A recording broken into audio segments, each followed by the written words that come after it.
Jesus Altamirano, just to get it out there. Thank you all for coming and attending at such an early time. Yes, hola, ¿cómo está? Gracias. National Council of La Raza is the largest Hispanic civil rights and advocacy organization in the United States. We work to improve the opportunities for Hispanic Americans, and you can definitely find out more information at our website, nclr.org. So just to touch base and echo a little bit of the points that Dr. Berman stated, hedge fund individuals and wealthy corporations are the ones who really need to be looking at their tax systems a little bit more, because those are the individuals that are able to actually afford to increase those tax payments. And recently, National Council of La Raza conducted a survey of nearly 4,000 voters, Latino voters in 3 states, Colorado being one of them, all of which stated that 92% of those respondents agreed that the federal budget should not place an undue burden on vulnerable families and children and seniors.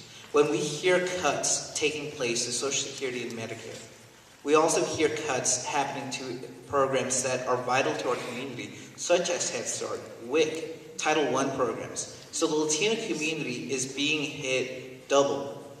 One, at the front end with youth and unemployment being so high within the Latino community, but also when we're trying to gain those retirement benefits, such as Social Security. We know that those are benefits that should be there and should remain for individuals that have been contributing to the system for a long time. But yet, when we hear those cuts take place, we are definitely worried about what's going to happen to the Latino community. How is it that we're going to benefit from this cuts?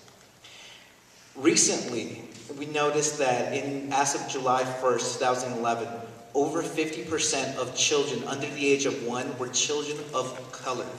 This means that when Head Start programs, like here in Colorado, we hear that there's going to be 700 fewer students being held by Head Start due to the sequestration cuts. We know that's going to be harmful not only for the future of our community, but the future of our economy. Because when we stop educating our future, we know that those jobs that are going to be coming forth that require higher education, higher levels of learning are not going to be there for individuals. And when we don't see that happening, the Social Security benefits are no longer getting that contribution from our community.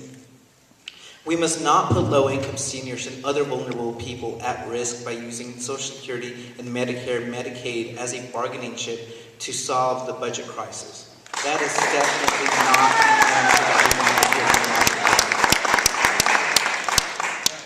not locally. We know of other cuts that are happening, such as with Mi Casa Resource Center here in Denver.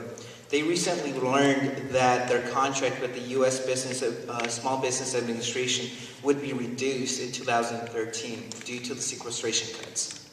This means that aspiring entrepreneurs and emerging businesses that create jobs and generate revenue within our local community, will have reduced access to free and low-cost business training and counseling programs.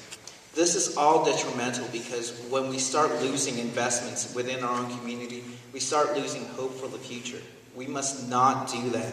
We call on our leaders to replace the irrational and harmful sequestration cuts that are devastating our communities. They should instead create a fair budget that includes more revenues as part of their fair solution.